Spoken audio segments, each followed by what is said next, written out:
dan pemeliharaannya kita semua dapat datang menyembah Allah kita yang kudus. Mari kita bangkit berdiri dan berdiam di hadirat-Nya yang kudus.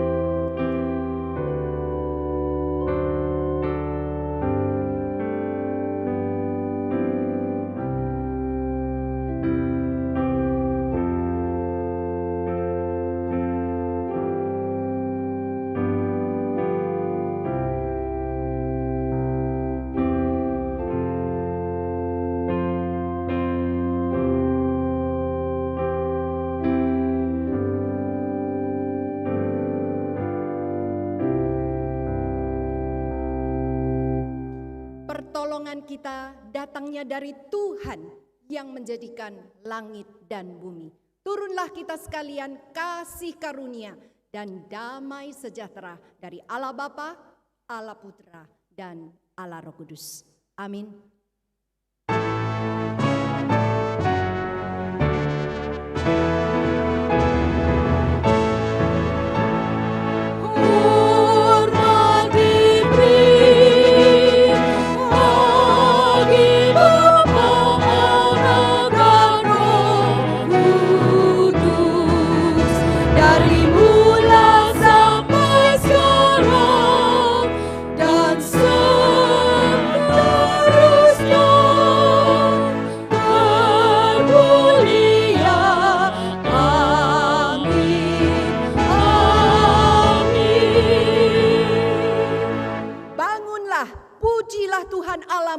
Dari selama-lamanya sampai selama-lamanya.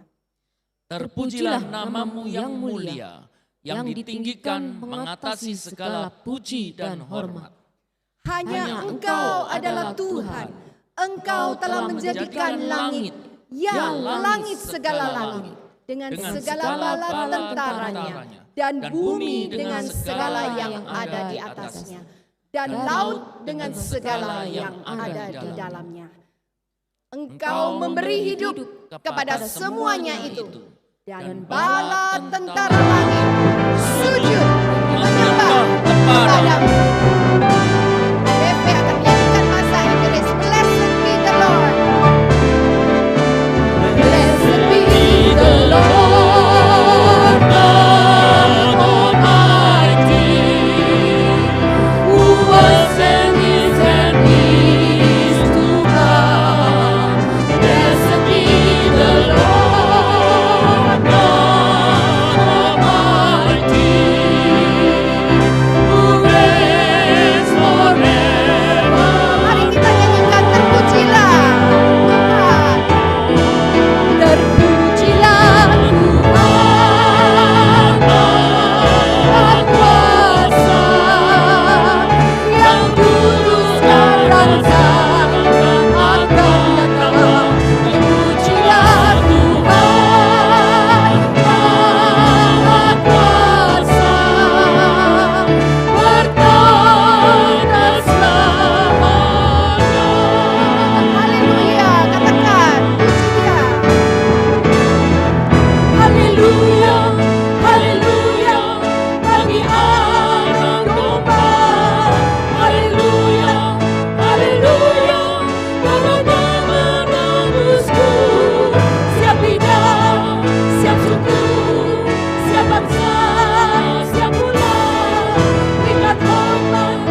Mari kita masuk ke dalam doa.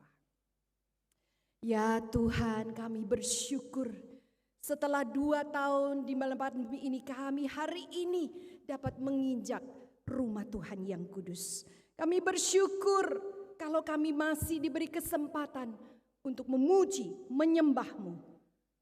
Engkaulah Tuhan, Allah Alfa dan Omega. Kami bersyukur Engkau adalah Allah yang tidak dibatasi oleh waktu dan tempat. Dan Engkau adalah Allah yang maha tahu dan maha ada. Bersama kami pada saat ini, tatkala kami menyembah-Mu. Dalam keterbatasan ini ya Tuhan, layakkan kami sehingga kami dapat menghampiri tata kudus-Mu. Sebagai umat-Mu, ajar kami untuk menyadari segala kelemahan kami dan kekurangan kami. Ampuni kami ya Tuhan jika kami masih hidup di dalam keberdosaan kami.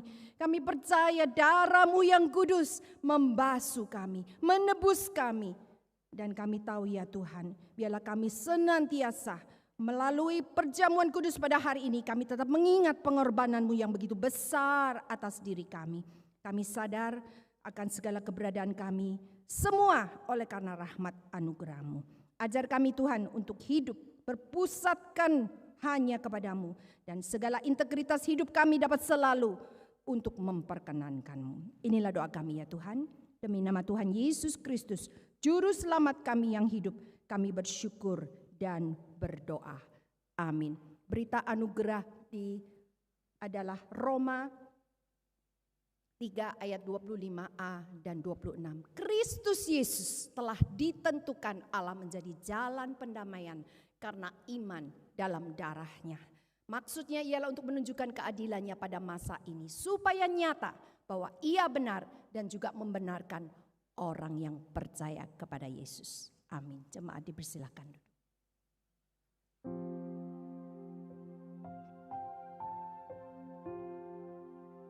Saudara, pernahkah saudara memikirkan kita semua ada sebagaimana kita ada? Itu bukan karena kita mampu untuk bertahan dalam hidup ini, tetapi oleh karena anugerah-Nya saudara, kita ini penuh dosa, dilayakkan dan ditebus dengan darah yang mahal. Ingatlah saudara, apa yang sudah Tuhan kerjakan untuk saudara dan saya. Jikalau saudara ingat, saudara tidak akan menyakiti hati Tuhan maupun hati sesama. Oleh karena itu, jangan sia-siakan apa yang sudah Allah lakukan.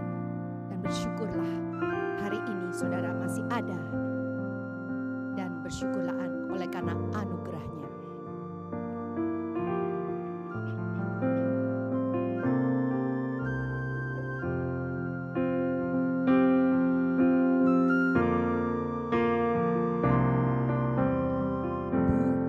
Dengan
saudara kita menenangkan hati.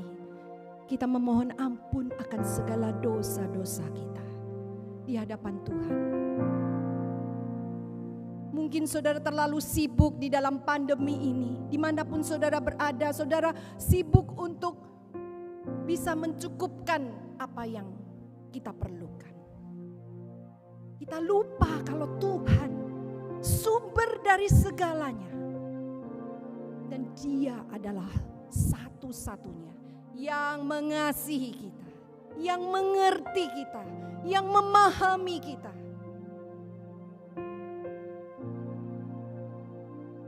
Datanglah jikalau saudara merasa hatimu kalut, hatimu penuh dengan luka.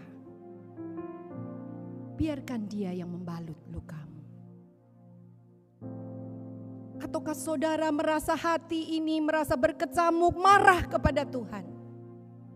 Tetap datanglah, memohon. Biarlah Tuhan yang memberikan kekuatan. Dan Tuhan ada di samping saudara.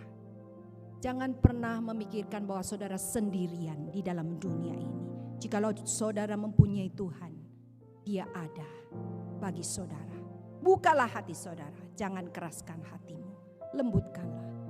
Biarlah Dialah yang menjamah dan memulihkan. Tetap berdoa.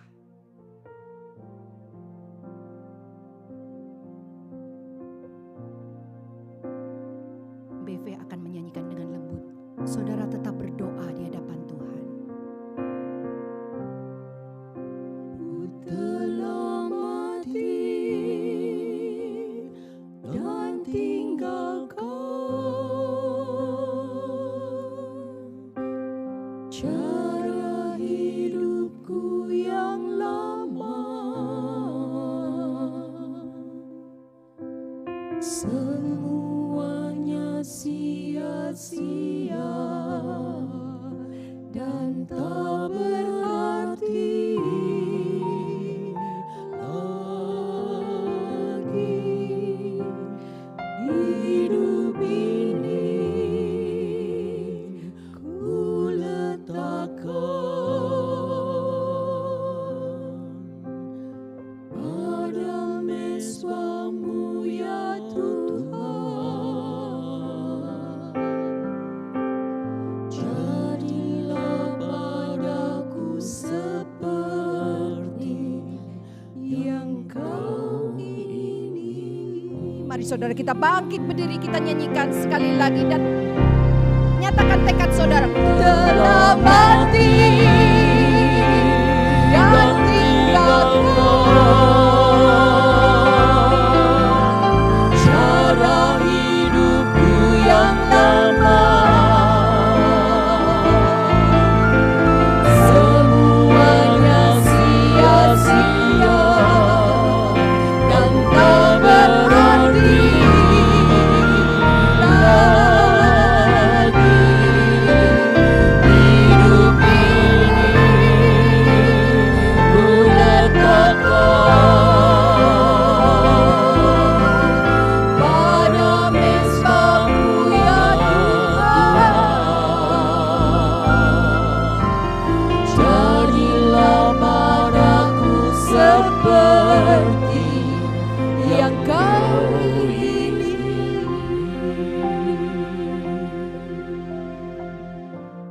Mari saudara kita akan berdoa bersama-sama.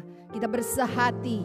Kita akan berdoa untuk kerohanian jemaat di tengah kesulitan yang ada. Mungkin masalah ekonomi, mungkin masalah keluarga, mungkin masalah apapun yang mereka hadapi. Kita juga berdoa untuk setiap kebaktian. Kita bersyukur hari ini adalah kebaktian perdana, di mana kebaktian yang kedua dan juga di seluruh Gloria juga diadakan. Kita berdoa biarlah semua dapat berjalan dengan baik dan kita semua ada di dalam lindungan Tuhan. Dan kita berdoa juga untuk pemerintah agar tetap diberikan hikmat dalam menangani pandemik ini dan pemulihan ekonomi negara kita. Kita bersyukur untuk Bapak Presiden yang Tuhan sudah pilih untuk negara ini. Kami percaya Tuhan yang akan tolong beliau untuk dapat memimpin negara ini di tengah keluar dari segala kesulitan. Mari saudara kita berdoa, kita membuka suara berdoa bersama-sama. Bapa dalam surga, terima kasih ya Tuhan. Hari ini kami bersyukur ya Tuhan karena Engkau adalah Tuhan dan Allah kami. Kami tahu walaupun mungkin di dalam secara di dunia kami mungkin kehilangan di dalam masalah pekerjaan. Mungkin masalah kesulitan apapun yang harus kami hadapi. Bahkan mungkin kehilangan orang-orang yang kami kasihi karena pandemik ini. Tuhan jangan biarkan kami lepas kendali dan lepas kontrol sehingga kami tidak punya pegangan. Tuhan, kami berdoa untuk jemaat-Mu di tengah kesulitan. Mungkin ada di antara kami. Biarlah kami tetap hidup beriman di dalam-Mu ya Tuhan. Menyerahkan setiap kebaktian, bersyukur hari ini kami boleh yang ada di kebaktian ini boleh hadir dengan tubuh yang sehat. Yang ada di rumah boleh mengikuti kebaktian online.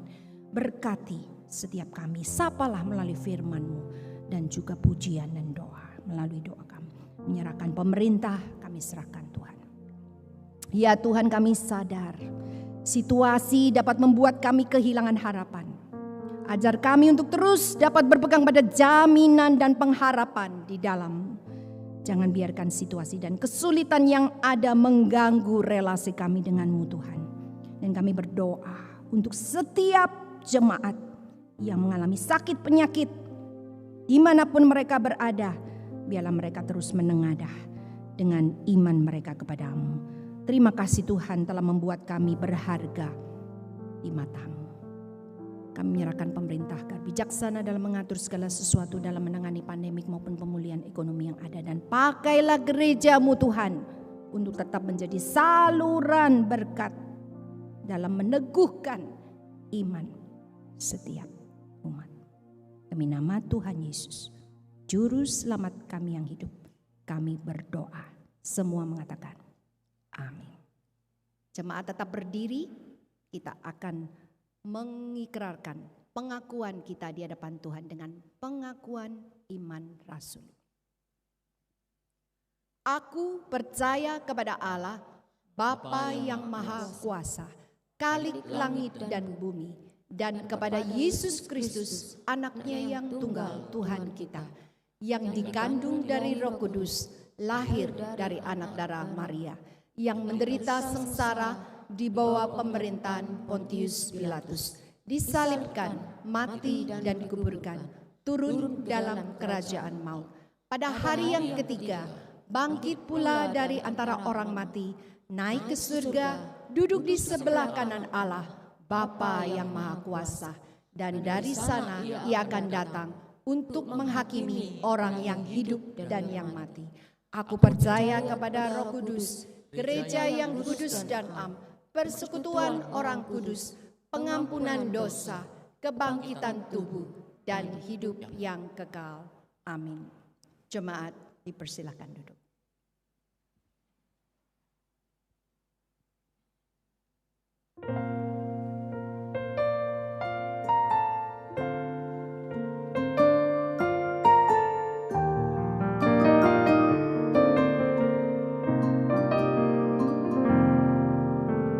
Ajarku mengerti saat jalanmu tak bisa kulihat,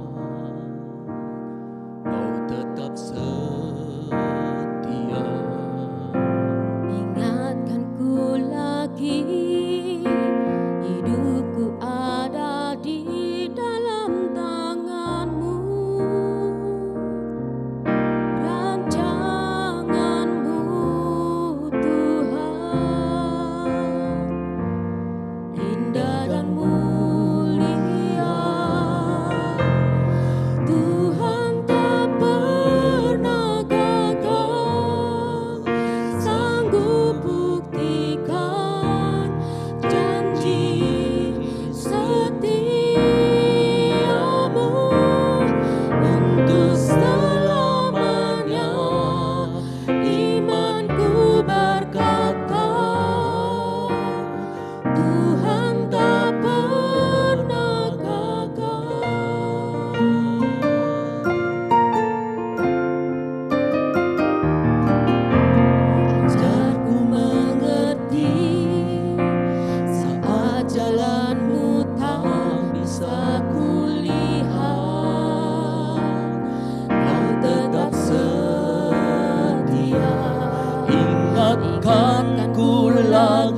bersyukur Tuhan tidak pernah gagal.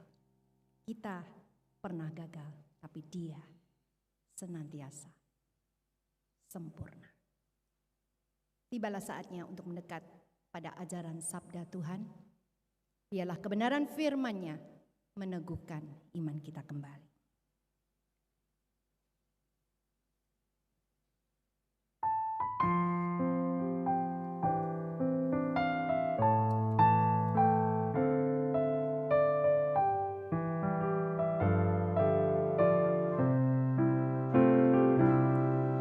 Di tempat kudus ini ku berdiri Tuhan, ku sembah Dikau dan memandang wajah-Mu. Ubahlah daku dengan sabda dan Roh-Mu, isilah dengan kuasa-Mu. Nyanyikan saudara, siapkan hati saudara, ku ingin Tuhan menghadap Dikau, ku sembah Dikau dan memandang wajah-Mu. Ubahlah daku dengan sabda dan Roh-Mu, isilah dengan kuasa-Mu. ubahlah daku Tuhan. Ubahlah daku dengan sabda dan Roh-Mu, isilah dengan kuasa-Mu.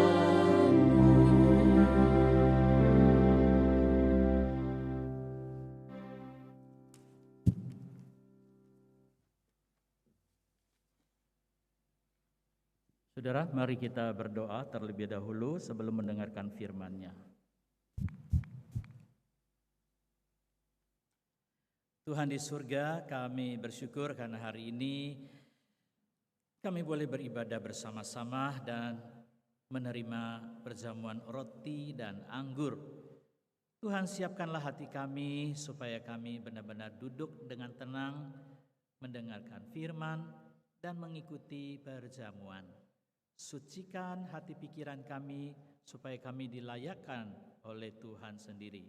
Di dalam nama Tuhan Yesus Kristus kami berdoa. Amin.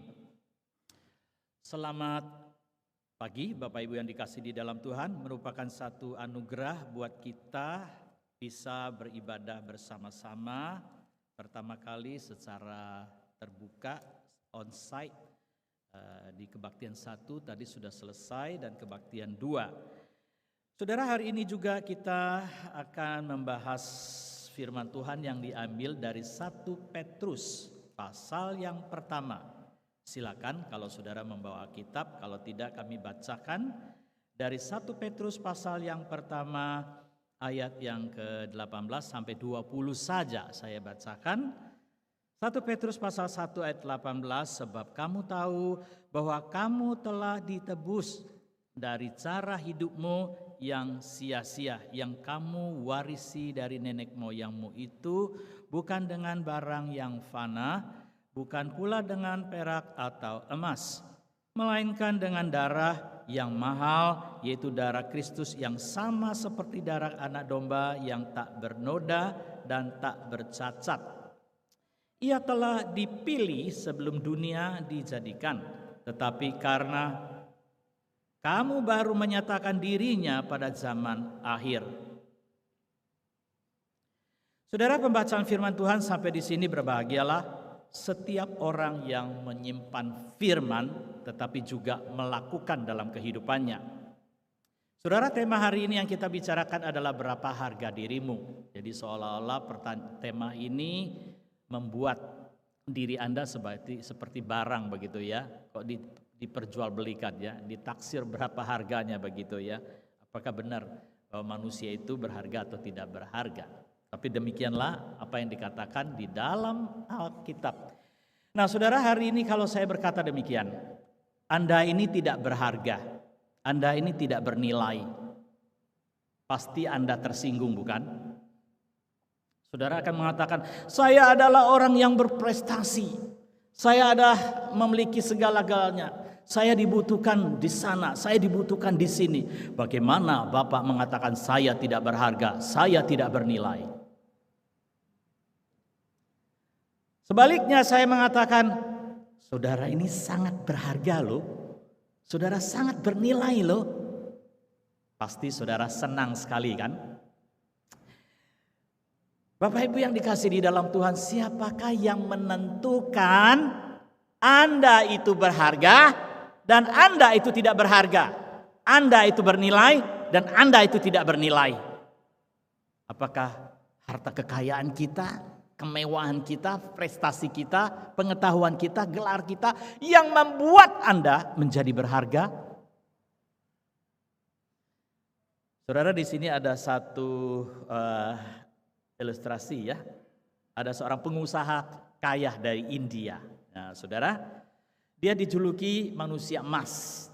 Nah, kemejanya aja nilainya 3,2 M begitu ya. Wah, mahal sekali. Itu bisa beli 2 sampai 3 rumah yang sederhana, ya. Betul Bapak Ibu? Bisa beli 2 sampai 3 rumah, tergantung harganya begitu ya. Apalagi kalau yang gopean gitu, ya. Rumah kecil bisa 6, kalau apartemen wah, mungkin lebih dapat banyak lagi, tergantung harganya saudara. Seluruh badannya didandani dengan emas, ya. Emas lagi mahal bukan saudara? Kalung, gelang, cincin, jam tangan, ya, belum lagi mobilnya, ya. Kalau saudara lihat mobilnya juga mobil lapisan emas, saudara. Mungkin sampai ke toilet, saudara. Apakah orang seperti ini dikatakan bahwa dia adalah orang yang berharga dan bernilai? Apakah Anda menilai seseorang itu dari sesuatu yang dikenakan di badannya? Kalau Anda merasa berharga, merasa confident, merasa percaya diri ketika saudara menggunakan hal-hal yang berharga dengan aksesori yang sangat bernilai ini, maka Anda sakit mental.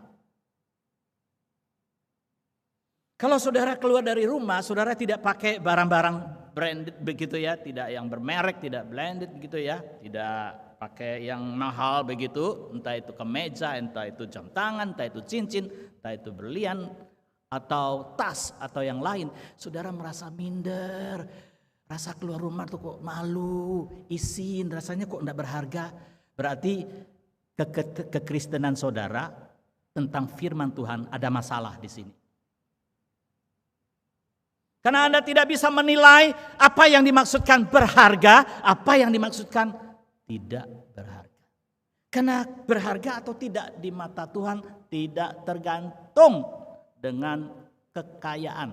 Tidak ada hubungan dengan kaya dan miskin. Tidak ada hubungan dengan barang-barang yang branded atau tidak.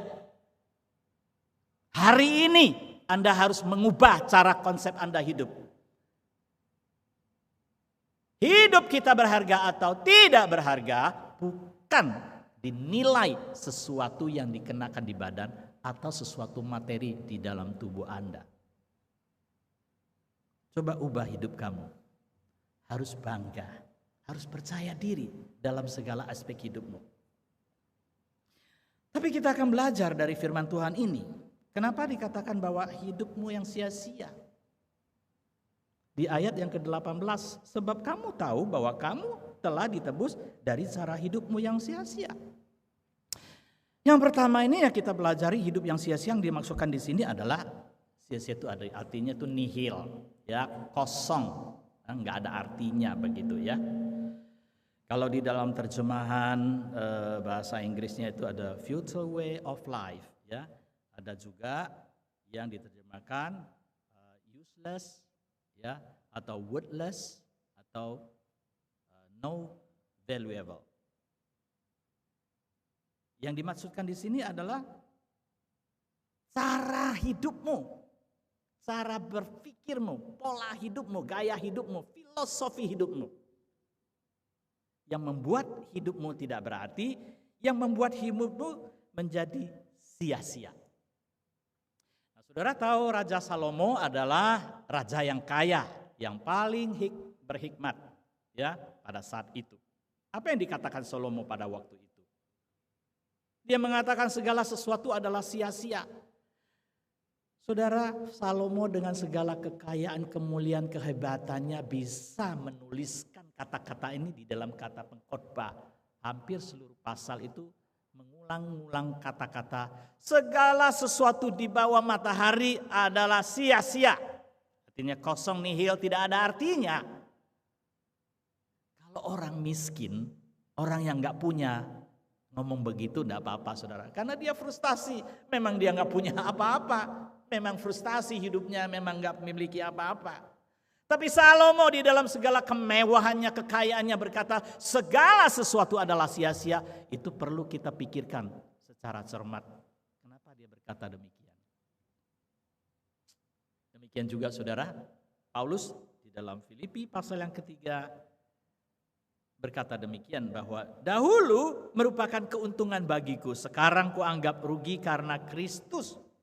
Karena dia aku telah melepaskan semua itu dan menganggapnya sampah supaya aku boleh memperoleh Kristus. Jadi cara hidup yang di luar Kristus itu adalah sia-sia. Apa yang menjadi cermin standar atau ukuran yang membuat Anda hidup berarti atau tidak berarti bukan sesuatu yang di luar, tetapi apa yang ada di dalam kita, yaitu Kristus Yesus. Ada begitu banyak orang terjebak ya cara hidupnya seperti itu, mengejar kepuasan dunia, pengetahuan apapun juga begitu ya. Mereka berpikir bahwa itulah yang membuat dirinya berharga dan bernilai, supaya orang menghormati saya, supaya orang itu menghargai saya. Kalau saya nggak punya gelar, kalau saya nggak punya kekayaan, nggak punya kuasa, orang tidak menghargai saya. Tidak, saudara. Alkitab mengatakan cara hidupmu, pola hidupmu, gaya hidupmu, itulah yang membuat Anda bernilai atau tidak. Nah, saudara tahu orang Yunani, ya, kalau orang Yunani itu sangat mengutamakan filsafat, pengetahuan filsafat, ya. Jadi kalau Yunani itu pasti kalau saudara orang-orang di sana sangat mengutamakan pengetahuan ini karena pengetahuan filsafat dianggap paling top, ya, paling bagus. Jadi kalau seseorang punya pengetahuan filsafat yang tinggi yang baik, orang itu dihormati, orang itu dihargai, ya. Jadi banyak sekali filsuf-filsuf terkenal di Yunani kayak Sokrates, Plato atau Aristoteles dan yang lain, saudara. Siapakah Sokrates itu? Wah, itu guru besar, ya, filsuf yang hebat begitu. Nah, tapi sangat disayangkan saudara. Dia memiliki pengetahuan filsafat yang luar biasa. Kalau orang belajar filsafat pasti harus tahu siapa itu Sokrates. Tidak ada yang lain. Maksudnya dia adalah orang yang terkenal. Pasti orang tahu. Tapi apa artinya saudara? Ternyata akhir hidupnya itu dia minum racun. Ternyata pengetahuan yang hebat itu, yang dia miliki, yang dia ajarkan itu tidak bisa menyelamatkan dia. Tidak membuat hatinya atau hidupnya berharga. Tidak ada artinya. Demikian juga saudara, politikus pada zaman Perang Dunia Pertama, ya, pada zaman Nazi, Adolf von Hitler, seorang pemimpin Nazi di Perang Dunia Pertama. Apa sih yang menjadi kesan orang kalau ketika membaca sejarah Hitler ini? Kalau melihat tayangan-tayangan sejarah-sejarah peperangan dunia pertama, apa yang dilakukan Hitler itu adalah hanya kekejaman, kebengisan, pembunuhan. Dan orang atau suku yang paling banyak dibunuh adalah Yahudi.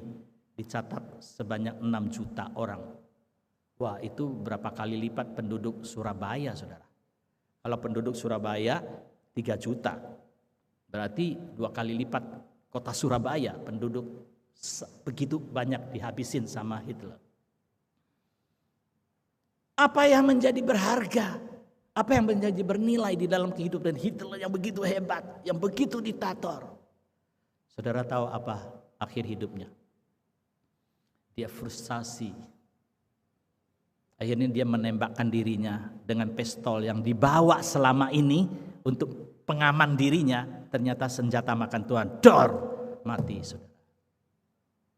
Seorang pemimpin, seorang politikus yang hebat, tapi hidupnya begitu tragis, kematiannya membuat orang begitu frustasi karena tidak membawa nilai apapun dalam kehidupannya.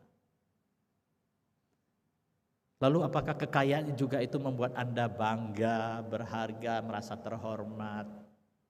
Kita tidak mengatakan jabatan, ya, atau kekayaan, pengetahuan itu tidak penting, bukan.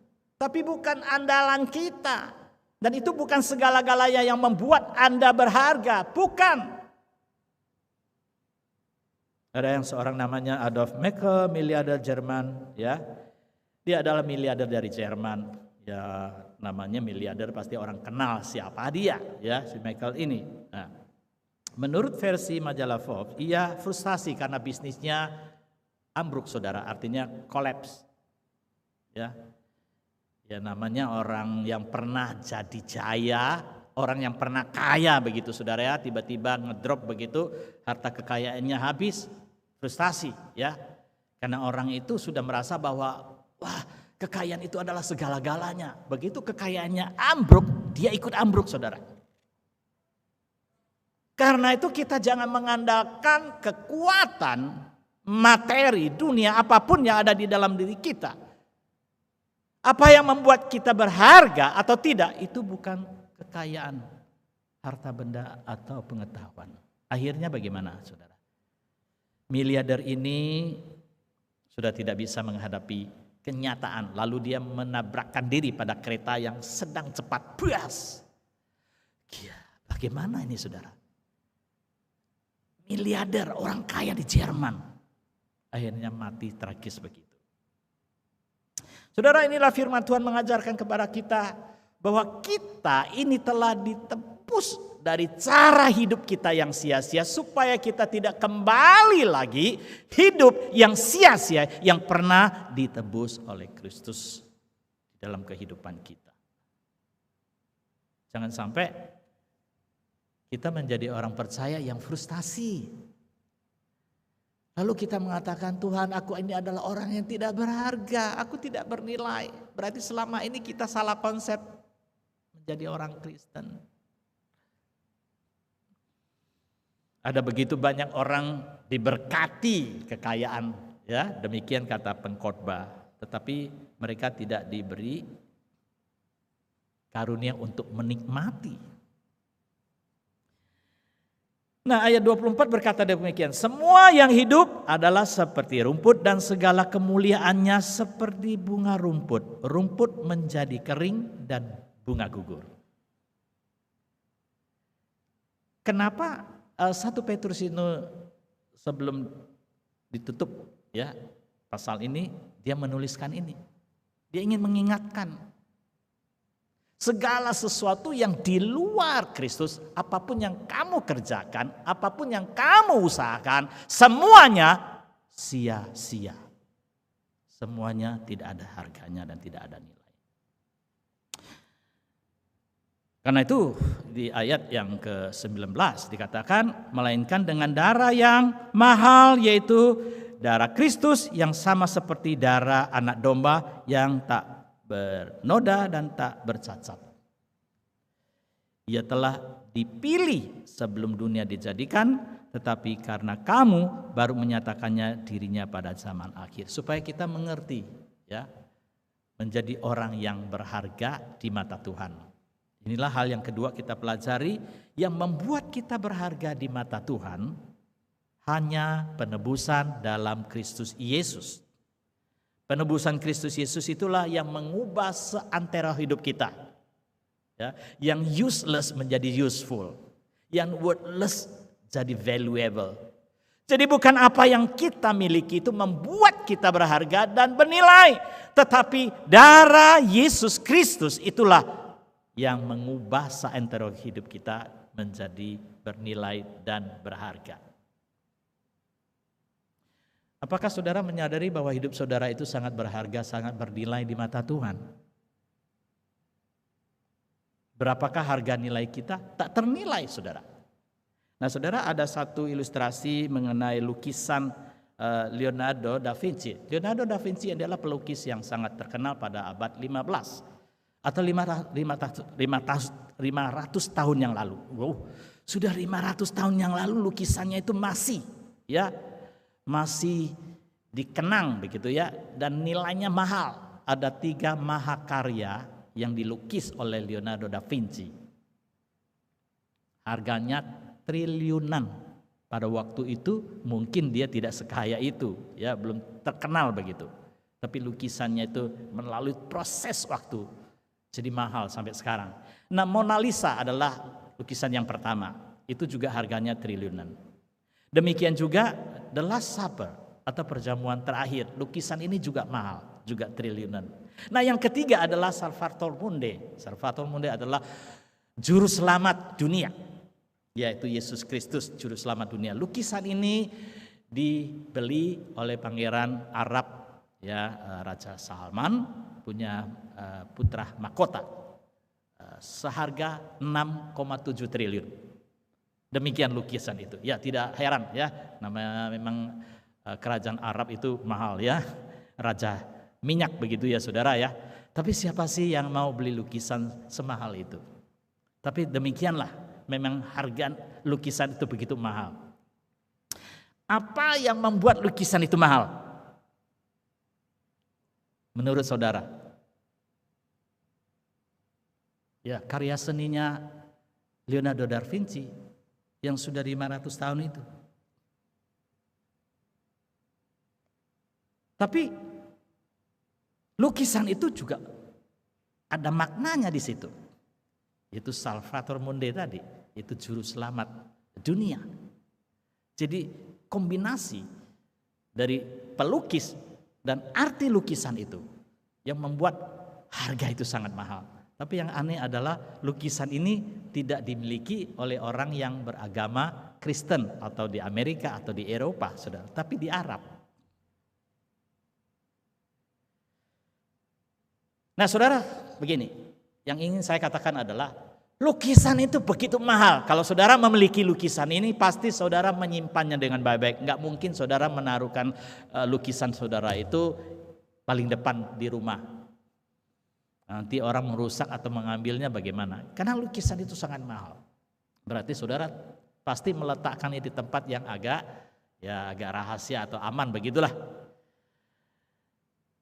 Saya mau bertanya, apabila terjadi kebakaran di rumah Anda hanya bisa menyelamatkan salah satunya. Ya. Apakah Anda menyelamatkan lukisan yang mahal 6, triliun tadi, atau menyelamatkan istri Anda yang tercinta, atau anak saudara, atau cucu saudara? Kebakaran itu terjadi dan kejadiannya begitu cepat dan Anda tidak punya waktu untuk berpikir lagi. Saudara tidak bisa kayak lukisan, anak, lukisan. Tidak ada waktu untuk pakai hitung-hitungan lagi. Sudah kebakaran. Pasti saudara ya kepikir juga ada barang mahal. Tapi ada yang lebih mahal, yaitu nyawa manusia. Itulah yang kamu harus selamatkan. Kalau kamu menyelamatkan lukisan, kamu korbankan anakmu, kamu korbankan istrimu, pasti dicaci maki orang. Kamu tidak bermoral. Karena harga manusia itu lebih mahal, tak ternilai. Uang bisa dicari, nyawa tidak bisa diganti. Itu sebabnya 1 Petrus ini memberikan gambaran yang begitu jelas. Bahwa kita ini telah ditebus oleh darah Yesus Kristus yang mahal. Yang telah melalui satu proses yang berat, yaitu mati di atas kayu salib. Bukan darah yang diambil dari tangan, disuntik, dikeluarin terus dioleskan. Bukan itu. Darah yang mahal adalah darah yang sudah mengalami satu proses kematian di atas kayu salib, yang menjadi requirement dari Allah untuk menghapus murka Allah dan dosa-dosa manusia. Sebab itu ditekankan bahwa kamu itu sudah ditebus dari kehidupan yang sia-sia, ya, bukan dengan barang yang fana. Ingat, kita ditebus bukan dengan barang yang fana, juga bukan perak dan emas. Perak dan emas itu simbol kekayaan, kehormatan, ya, kemuliaan. Bagi siapa saja, bukan orang pada waktu itu. Penting emas dan perak. Sekarang ya lebih penting lagi emas dan perak. Tetapi kita ditebus bukan barang-barang yang berharga yang seperti yang dimaksudkan oleh manusia. Tapi darah Yesus Kristus yang tak bercacat, seperti anak domba Allah yang tidak bernoda dan tidak bercacat. Itu artinya penebusan yang sempurna. Redeem atau ransom, bahasa rohaninya itu. Penebusan secara tuntas oleh darah Yesus Kristus, ya, menjadi korban satu-satunya. Itu adalah syarat satu-satunya, tidak ada. Sebab itu dikatakan ia telah dipilih sebelum dunia dijadikan, tetapi karena kamu baru menyatakannya kepada kamu di akhir zaman. Jadi karena kita, saudara, Allah menyatakan rahasia itu pada kita. Kenapa? Karena saudara dan saya adalah orang yang berharga. Kita adalah orang-orang yang bernilai di mata Tuhan. Maka Tuhan rela mengorbankan hidupnya untuk menyelamatkan kita. Dia tidak menyelamatkan lukisan yang mahal itu, tapi dia menyelamatkan nyawa saudara dan saya. Apakah kita hidup sesuai dengan harga nilai yang telah ditebus?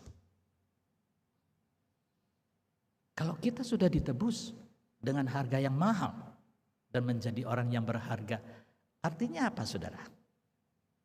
Apakah hidup kita ini berharga, bernilai buat sesama kita?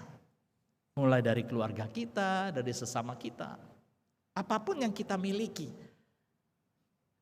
Entah itu pengetahuan saudara, entah itu talenta saudara, waktu saudara, kekayaan saudara. Apakah itu bisa menjadi berkat bagi orang lain? Apakah itu berarti, bernilai buat orang lain? Cara hidup kita jangan kembali seperti dunia. Hidupnya egois, kedagingan, hawa nafsu. Dan tidak ada nilai harga sama sekali seperti yang Tuhan inginkan. Saudara, hari ini kita akan menerima perjamuan kudus. Kita harus merenungkan di dalam satu proses kehidupan kita sampai hari ini. Apakah hidup saya itu berarti bagi Tuhan? Apakah saudara bertanya, kenapa ya Tuhan mengextend atau memperpanjang umur saya ya? Selama 2 tahun kita menghadapi pandemi ya, kita ini sudah jantungan. Itulah bahasanya ya. Tegang, takut begitu ya. Tapi Tuhan pelihara saudara sampai hari ini. Apakah saudara pernah bertanya, Tuhan, kenapa Tuhan mengizinkan saya hidup lagi? Kenapa Tuhan extend atau memperpanjang hidup saya? Kenapa Tuhan memberkati saya? Tuhan ingin hidupmu menjadi berkat bagi orang lain. Tuhan ingin hidup kita tidak mau disia-siakan. Saudara, saya akan menutup renungan ini dengan satu kesaksian seorang yang namanya Lucas Cho, saudara. Kesaksian Lucas Cho, ya, hidup yang sia-sia menjadi berharga. Saya mendengar kesaksiannya di dalam bahasa Inggris. Nah, Lucas ini kelahiran Hong Kong, ya, saudara bisa gampang melihat di YouTube kesaksiannya. Dan dia bernomisili di Singapura, artinya karena dia menikah dengan orang Singapura, lalu dia bekerja di Singapura dan jebolan universitas di Inggris begitu. Jadi dia mendapatkan pekerjaan yang baik, ya, posisi yang baik. Dia menjadi profesional, tenaga profesional. Saudara, segala sesuatu fasilitas dia miliki, ya, jaminan, ya, pokoknya segala kekayaan yang orang lain miliki dia juga punya miliki. Jabatan dia juga miliki, fasilitas dia juga miliki. Jadi tugasnya itu bukan ya dari satu kota ke kota, dari satu pulau ke pulau, tapi trans island saudara, transkontinental. Ya, begitulah kesaksiannya. Jadi nanti ke Eropa, nanti ke Amerika, nanti ke Australia gitu-gitu ya. Ya, dia sudah merasa bahwa dia adalah orang yang sudah sangat bahagia. Kira-kira begitu ya. Dia memiliki jabatan, pekerjaan, kehormatan, bahkan kekayaan. Tapi saudara, siapa nanya, siapa duga. Manusia itu sebetulnya rapuh, karena itu tidak boleh sombong. Satu hari ketika istrinya mengeluh sakit diperiksa, ternyata setelah diagnosa dia sakit kanker lever stadium akurat, stadium 3 kira-kira, ya sudah akut begitulah. Bagaimana ini? Oh, dia mengatakan no problem, karena saya segala-galanya punya. Saya bisa mengobati Anda sampai di mana saja. Lalu dia berobat, membawa istri sampai ke Meksiko, saudara. Ya, kalau di Meksiko, kenapa ya sampai di Meksiko ya? Karena di Meksiko itu ya pengobatan medisnya juga terkenal, tapi juga ada pengobatan alternatif begitu. Ya, yang kanker-kanker seperti ini biasanya banyak orang ke Meksiko, saudara. Memang ada sebagian orang disembuhkan, tapi ada sebagian tidak. Dan ini tidak bisa disembuhkan, dia bawa pulang. Ketika dia bawa pulang, saudara, 1-2 hari kemudian istrinya meninggal. Dia mengalami shock, dia mengalami goncang. Dia baru tahu bahwa manusia itu tidak ada apa-apanya. Lalu dia mengatakan, apa arti hidup saya? Saya punya jabatan, saya punya profesional yang sangat tinggi, saya punya uang, saya sudah usahakan, tapi saya tidak bisa menyelamatkan istri saya. Apa arti hidup ini? Dia berteriak, dia mengeluh, dia merasa tidak bisa berdaya apa-apa. Saudara, pada saat seperti ini, dia baru tahu bahwa di luar manusia itu ada kekuatan yang luar biasa, yang tidak bisa dilawan oleh manusia. Dengan kekuatan, dengan uang, dengan kemampuan tidak bisa, yaitu kematian. Saudara, mulai itu dia baru menyadari betapa manusia itu lemah dan tidak ada artinya di hadapan Tuhan. Singkat cerita, dia membuka hati. Dulunya dia mengatakan saya tidak butuh agama, saya tidak butuh Tuhan. Akhirnya saudara, dia membuka diri setelah kejadian ini. Firman Tuhan bekerja dan akhirnya dia bertobat dan percaya. Dan sekarang dia bukan saja menjadi aktivis, saudara, dia menjadi penceramah, bahkan menjadi pengkhotbah di mana-mana. Di fase hidup yang sebagian terakhir ini, dia baru merasakan hidupnya sangat berharga, sangat berarti. Dia ingin lakukan sesuatu yang bernilai kekal, tidak seperti sebelumnya. Dia merasa sia-sia, kebanggaannya tidak ada artinya, hanya untuk dirinya, untuk egois, untuk dirinya, tidak ada untuk orang lain. Tapi sekarang hidupnya sangat berarti, apapun yang dia katakan, kesaksiannya, firman yang dia beritakan, berkat yang dia salurkan, itu membuat berarti buat orang lain, menjadi berkat bagi banyak orang lain. Bapak Ibu yang dikasihi dalam Tuhan, hari ini kita akan menerima roti dan cawan Tuhan. Marilah kita mengevaluasi diri kita. Marilah kita bersama-sama memikirkan kehidupan kita. Selama kita menjadi orang percaya, apakah kita sudah sungguh-sungguh hidup sesuai dengan harga nilai penebusan yang Tuhan berikan pada kita. Kalau Kristus itu sudah menebus kita dengan darah yang sangat mahal, membuat kita berharga, maka cara hidup kita, cara pikir kita, tujuan hidup kita haruslah bernilai dan menjadi berkat bagi orang lain. Akhir ayat 23 dikatakan, karena kamu telah dilahirkan kembali bukan dari benih yang fana, tetapi dari benih yang tidak fana oleh firman Allah yang hidup dan yang kekal. Marilah kita bersyukur bahwa kita telah mendapatkan penebusan yang sempurna di dalam Tuhan Yesus Kristus. Penebusan satu kali untuk selama-lamanya yang membuat kita yang tidak berharga menjadi berharga. Yang tidak bernilai menjadi bernilai. Hidupilah kehidupan saudara secara optimis, secara positif. karena kita telah ditebus oleh darah Kristus yang mahal, menjadikan saudara dan saya berharga di matanya. Mari kita berdoa.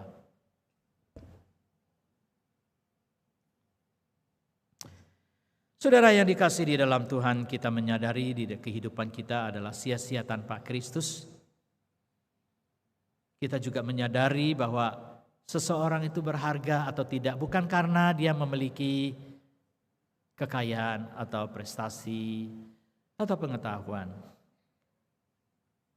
Kita berharga atau tidak karena penebusan Kristus Yesus yang menjadikan kita sebagai orang yang berharga, yang bernilai. Bapa di dalam surga, kami percayakan setiap pribadi kami ini ke dalam tangan Tuhan. Kami bersyukur untuk kasih setiamu yang telah memimpin menyertai kami, sehingga hari ini kami boleh beribadah, mendengarkan firman-Mu, dan juga menerima roti dan cawan. Biarlah Engkau menolong kami untuk melangkahkan hidup kami dengan tidak kembali pada hidup yang sia-sia. Sebab Engkau telah menebus kami dari kehidupan yang sia-sia, menjadikan kami sebagai pribadi yang berharga dan bernilai. Ajarilah kami Tuhan mulai hari ini, supaya kami menapaki kehidupan kami yang bernilai, yang berharga di mata-Mu. Jadikanlah kami saluran berkat dalam segala aspek kehidupan kami, sehingga nama Tuhan dipermuliakan. Inilah doa kami, di dalam nama Tuhan Yesus Kristus kami mengucap syukur dan berdoa. Amin. Bapak Ibu yang dikasihi di dalam Tuhan, sebentar lagi kita akan bersama-sama menerima perjamuan roti dan anggur. Kita siap bersama-sama.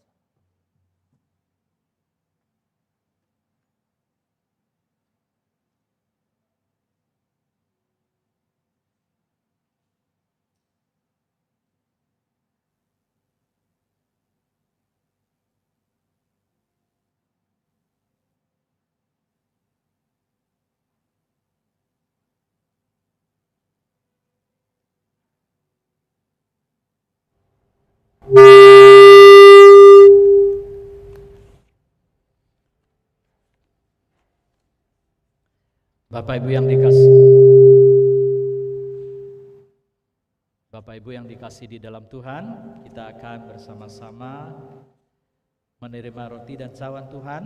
Namun sebelumnya kami akan membacakan satu bagian firman Tuhan yang diambil dari 1 Korintus pasal yang ke-11 seperti biasanya. Demikian bunyi firman Tuhan 1 Korintus pasal 11 ayat 26, sebab setiap kali kamu makan roti ini dan minum cawan ini, kamu memberitakan kematian Tuhan sampai Ia datang. Jadi barang siapa dengan cara yang tidak layak makan roti atau minum cawan Tuhan, ia berdosa terhadap tubuh dan darah Tuhan. Karena itu hendaklah tiap-tiap orang memuji dirinya yang sendiri, dan baru sesudah itu ia makan roti dan minum dari cawan itu.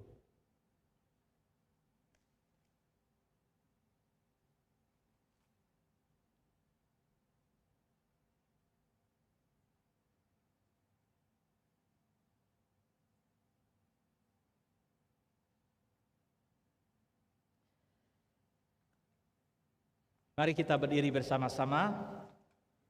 Kita akan menyanyikan nyanyian Dia Terluka.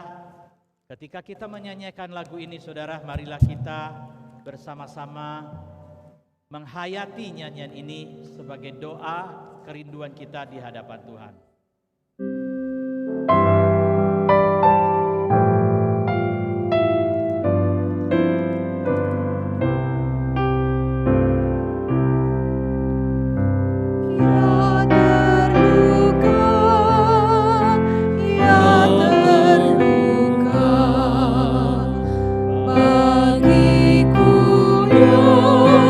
Terluka di salib.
dalam Tuhan, setiap saudara, setiap pribadi berdoa untuk diri saudara sendiri.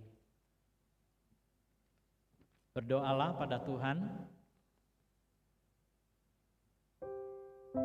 mintalah pengampunan, pemulihan, dan penyertaan sebelum Anda menerima roti dan cawan Tuhan.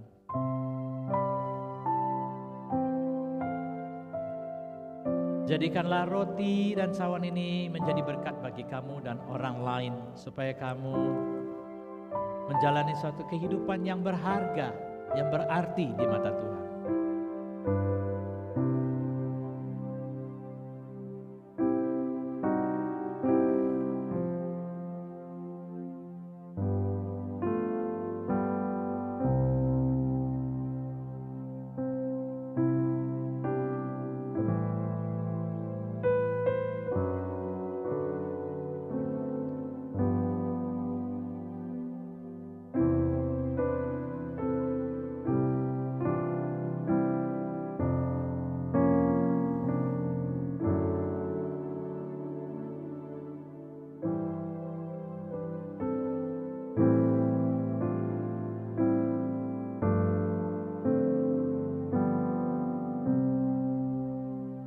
Ya Tuhan di surga, sebelum kami menerima roti dan cawan ini, kiranya Tuhan menolong setiap kami bisa mengintrospeksi diri kami, agar kami mengalami pembaharuan di dalam Yesus Kristus, agar hidup kami semakin berarti di mata-Mu. Sucikanlah hati pikiran kami, jadikanlah hidup kami kapan di mana saja menjadi saluran berkat. Setiap kami telah berdoa secara pribadi, kiranya Tuhan Engkau indahkan doa-doa kami, tekad pembaharuan kami ke dalam tangan-Mu. Kami percayakan perjamuan roti ini ke dalam tangan Tuhan dan anggur yang menjadi tanda perjanjian. Biarlah kami juga memiliki janji tekad yang baru di hadapan-Mu. Di dalam nama Tuhan Yesus Kristus kami berdoa. Amin. Bapak Ibu yang dikasih di dalam Tuhan, perjamuan kudus ini disediakan bagi mereka yang sudah dibaptis, sidi maupun dewasa. Setelah kita menguji diri kita boleh menerimanya. Apakah Bapak Ibu sudah menerima roti dan cawan? Bila mana bisa diminta ke tim penyambut tamu. Kalau sudah, mari kita bersama-sama. Demikian bunyi firman Tuhan, pada waktu malam Yesus diserahkan. Dia mengangkat roti, sesudah ia mengucap syukur, lalu ia memecah-mecahkannya dan berkata, inilah tubuhku yang diserahkan bagi kamu. Makanlah menjadi peringatan akan aku. Mari Bapak Ibu kita menerima roti ini dengan hati pengucapan syukur.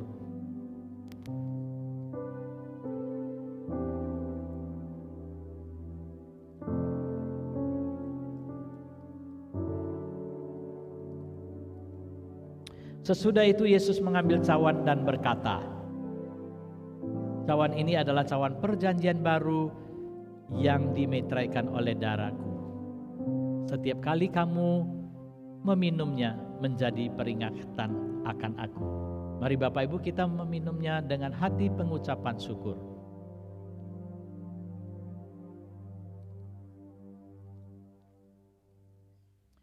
Tuhan di surga, kami telah menerima roti dan cawan Tuhan sebagai tanda pengorbanan yang telah Kau berikan kepada setiap kami. Terima kasih untuk keselamatan penebusan yang sangat berarti, sebab kami telah ditebus dari kehidupan yang sia-sia menjadi berharga.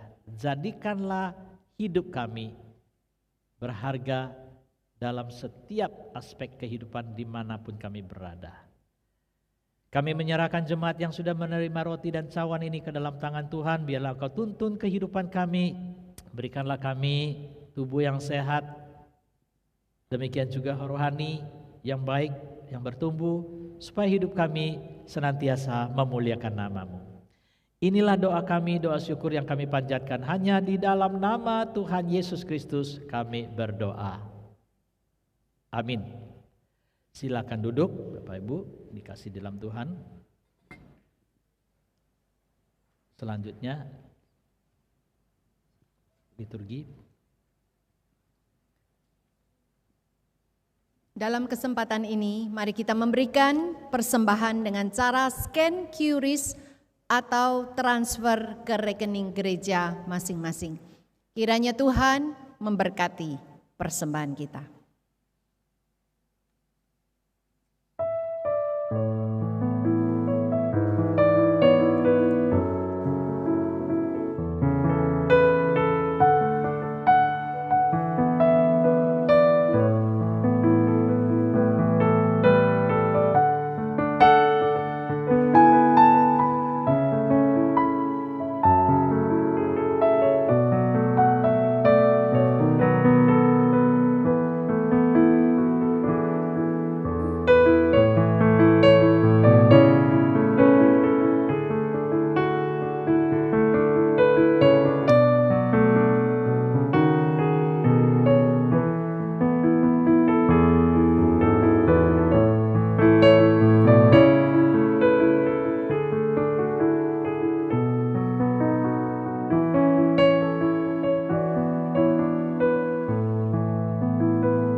berkorban bagi daku, bawaku masuk dalam kerajaan terang, biar ku dapat melihat. Katakan saudara, Oh Yesus, ku bersyukur Kau alirkan Kau alirkan darah kudus di atas salib, Kau tebus hidupku, berkatku dibebaskan, kuasa salib berada, beriku hidup. Oh Yesus, ku sujud sembahmu, kuasa salib selamatkan, beri jaminan mulia, kasih-Mu selamat datang berubah. Mari saudara kita angkat berdiri. Kuasa salib selamatkan, beri jaminan.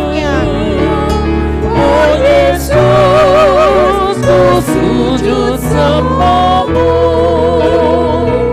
kuasa salib selamatkan, beri jaminan mulia, kasih-Mu selamanya tak berubah.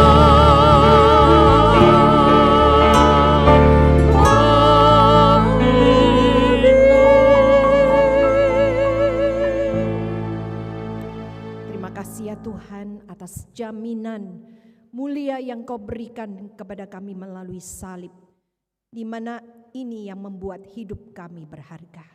Tuhan, biarlah cara pandang kami setelah mendengarkan firman-Mu dan menerima perjamuan ini, kami mau belajar untuk melihat salib di atas segala hidup kami. Dengan itulah kami mempunyai kekuatan, karena kami tahu ada pengharapan di balik kehidupan di dunia ini. Ada jaminan mulia setelah kehidupan ini. Dan juga tak kala kami menghadapi tantangan dan pencobaan maupun segala ujian iman, kami tahu bahwa Tuhan yang akan memimpin dan meneguhkan iman kami.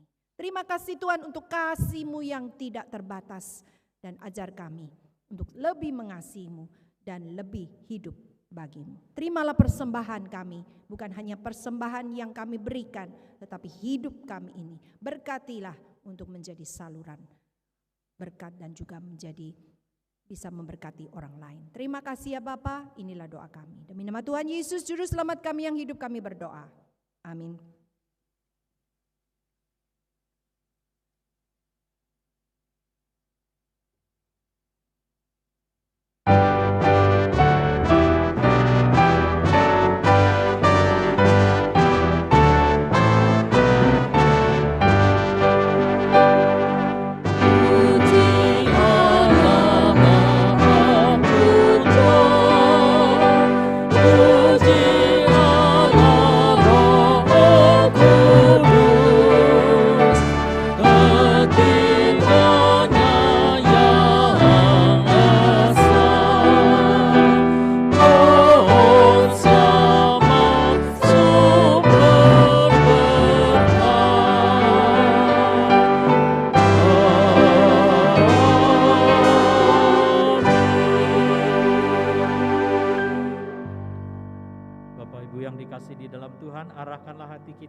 Dan terimalah berkat-Nya. Kiranya kasih dari Allah Bapa, anugerah dari Tuhan Yesus, pertolongan, penghiburan, kekuatan dari Allah Kudus menyertai saudara sekalian mulai hari ini sampai selama-lamanya. Amin.